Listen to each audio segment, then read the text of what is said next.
Hi everybody, welcome to the Central Alberta Child Advocacy Centre. I'm really excited today to take you on a tour of our new facilities where we're doing great things for children and families in Central Alberta. Come follow. Really excited to be here today, giving everybody the opportunity to have a first-hand glimpse of our new Central Alberta Child Advocacy Centre home. Come on in. As you can see in the very beginning, coming in here, we try to make a really safe, comfortable place for children and families to come into. And our belief is kids who come in here are showing tons of courage and bravery. So you might as well know when you walk in the door. When you come inside here, you're brave. Welcomed right away with our mascot, Braven. Again, have an opportunity to let the children know that we really believe they're being brave, coming in to share their story. So Braven, our mascot.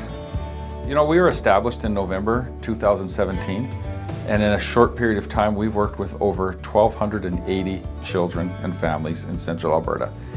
We've got lots of support, a lot of supporters. Save on Foods, one of our greatest gifts that they give us is the food and nutrition to help to give to our children and their families when they come in, because we never know when they're coming or where they're at when they come to have a refreshment, whether it's a water, a juice. Maybe they haven't had lunch, so you have a cup of soup or a bagel. We have all of those opportunities here for them. Move our way into a couple of our family rooms, and our family rooms are set up in such a way that the children, they need to be comfortable first and foremost, and so do their parents. We're really excited and really fortunate with the way Central Alberta has helped us out with the gifts of not only donations of monetary to allow us to do some programming, but the number of things that people have donated to us in the furniture and the lamps and all of the other equipment that we have around here.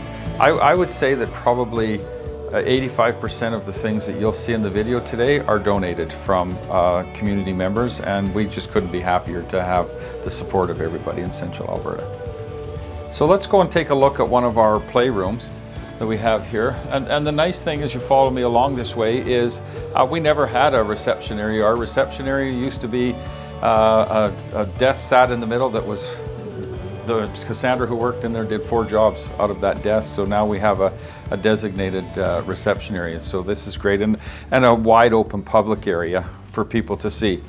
The 2 family rooms that we have outside, the big original meeting room, are created in such a way that, that's the room the kids come in from the start and finish of what they're doing here. And whether it's that first time coming in to do the forensic interview, or it's coming in afterwards to do some court prep. So you see those rooms are set up in such a way, and inside the cupboards are the comfort quilts that we give the kids to represent all the wraparound supports that we're providing for them. So children be able to go back to their room after oftentimes a really tough forensic interview, to be able to get that wraparound quilt for us to let them know that they're a part of our family. This is where all the kids in the family come, and then we have our working space that would be back through these doors here, where our forensic interview rooms are, and the children's services and our advocate workers and all the rest of the CAC staff work. But let me show you another one of our rooms that the kids have a chance to come to. You'll still see the quilting in the corner there. They love to be able to get the quilt, and it doesn't matter how old the child is here at the Central Alberta Child Advocacy Centre. Once you come here, whether you're 3 years old or you're 18 years old, you're going to get a comfort quilt to show that wraparound support. We also have another room here that is our court prep room, and in that room, our children and families and the Crown Prosecutor, they all come here and go over lots of the testimony and their forensic interview with the child and prepare them for what's coming ahead in the court, so it's not a big surprise for them when they eventually do get into court. So that's a place where children can come and recognize that it takes that little bit of an edge off, when you don't know where you're going. And we also have the video that shows them the whole court process and being in the courthouse, so they have an opportunity to see that video too, because we're really trying to limit the stress that the kids are facing. So, and then you come into our playroom, and that is a room that kids love, because there's toys and they can dress up costumes and all kinds of opportunities for them to get into play structure. And it can be an unguided play structure area where they just get to go in and be a kid, but we also use it for our play therapy as well. This is that room for them. We're really excited. This is probably one of my favorite rooms in the CAC. So one of the rooms we're really excited with is our training room. Not only is this a training room for us to be able to bring our agencies in here that do work with us, but this is also going to be an opportunity and a room where families can come in here for their counseling. And we have a lot of groups where we can work with 5 and 6 families at one time to do some parenting courses with them. So we have a couple courses that we do where we need a larger space. Of course, COVID hasn't helped out a whole bunch where you can't have a whole bunch of people in a room together, but it's our dream to be able to have this room as a training center, not only for the children and the family here, but our outside, whether it's the 4th year education students or 3rd year nursing students, social work students, any of those, to be able to bring them into the center and talk to them about what we do, and then take them on a tour so they can see firsthand what it is the Child Advocacy Center does. It's a nice place to meet and do a little briefing of everybody what the work we do, but then it's just nice to go out and be able to do the tour and have a place to come back. So really fortunate with that. It also leads us down the hallway past all of our child and family advocate hallway and our volunteer room, because you look, the volunteers are such a crucial, important role of what we do at the Child Advocacy Center. So the space that they have their own computers to go to and able to pull up for information when they're working with their families and be connected. Their work that they do is extremely important to what we do as an organization. So you look down here and you see these paw prints, and people say, what are those for? But if you follow me, you're going to see it's going to take it. It's the path that the kids follow on. So, and when they walk down this hallway, they get really excited because they get to see where Quinn's office is. And Quinn's got his bed in there. That's where Quinn sleeps in the daytime when he needs a break. Where the rest of us go for a coffee break, Quinn doesn't go for a coffee break. He goes for a rest break in his bed. But these are all of our frontliners that work with kids, and our child and family advocate volunteers. They've got a great space to be in this room here, where they are able to access files and things like that to be able to work with our children and families. So you see the kids still walk along this way and get excited about what's ahead, and they're looking here, following footprints.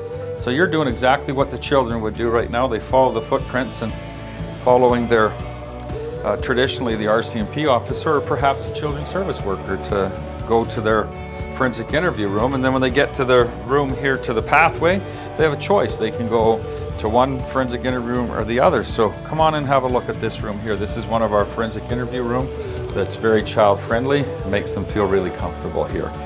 Those forensic interview rooms are critical rooms, because that's where the child actually gives their testimony and they share their story.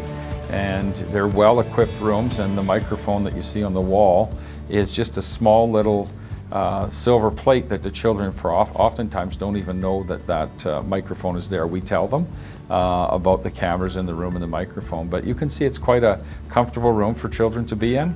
This is one of our monitoring stations. So the monitoring station works in such a way that you can have more than one person in the room to observe what's taking place in the room here. So you can see the cameras laid out there, where the kids, you can see the camera set out for both of them to be able to understand and videotape what's happening in there. And this is the second one of those monitoring rooms here, where you have a monitoring room where we can have 2 forensic interviews working at one time. And then now you start to get to the meat of the matter, and you see the RCMP office here, and this is where you have RCMP officers in here doing their work on a daily basis and doing lots of investigating. So they do great service here. And as you kind of continue your way around the journey, you can see where all of our working staff is, whether it's an RCMP officer, whether it's the education director, whether it's children's service workers, Alberta Health Service, the mental health therapists, or our CAC team, whether it be the fund development or our director of operations or our communications director. There's ample opportunity for everybody to have an office, so we can get a lot of work done. Mixed throughout the hallway, we've got lots of opportunities to have meeting rooms for groups to come in here, whether it's the RCMP Children's Services and the education system, Justice, Crown Prosecutor, anybody. We've got 3 or 4 of these rooms available. And the kitchen, we can't wait to actually be able to use our kitchen post-COVID, because it's so important as an organization to be able to get together and talk, because a lot of the things that we do here are they're highly they're just really highly traumatic things that we need to be able to make sure we take care of each other.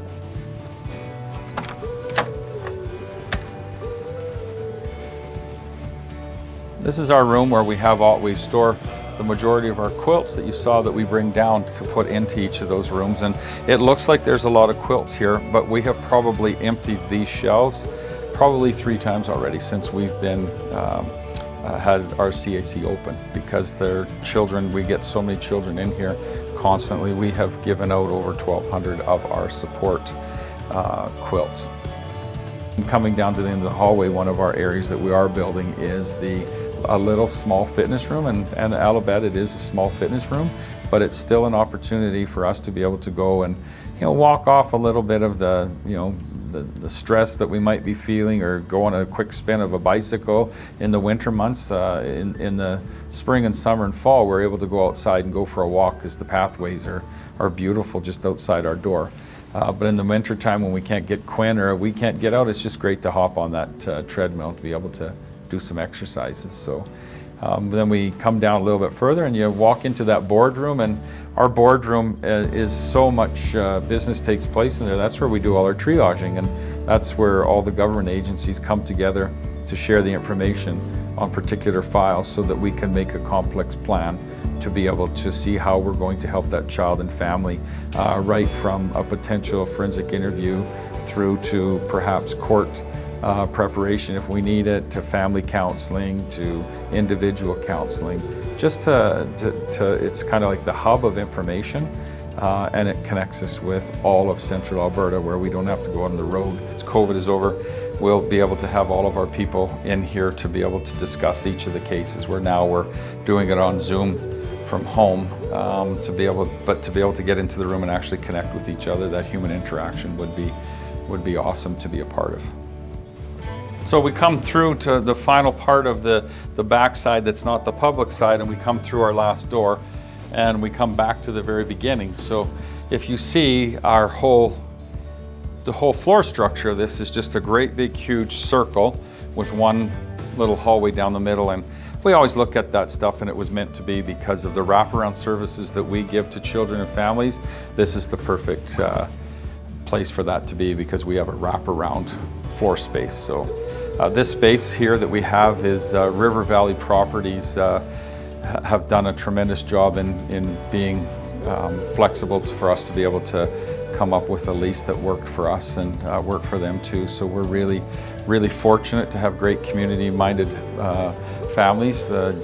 John and Joan, and Jack and Joan Donald, and their families have been tremendous in allowing us to lease this space for them. And so it's allowed us to probably do, expand our work threefold and get more families in here at one time. And we've doubled our forensic interview capacity to be able to have 2 interviews going at the same time, and can have up to 3 and 4 families in here. So it has really allowed us to do some great work. So we're very fortunate in Central Alberta to have really caring citizens. So really full circle, coming back to where we started from here today. So thanks so much for taking the time to come on the tour with us here at the Central Alberta Child Advocacy Centre. Looking forward to seeing you here live one day, so that we can take you on a real live tour. But thanks for taking the time to be a part of this today. Enjoy the rest of your day. Look forward to having you here.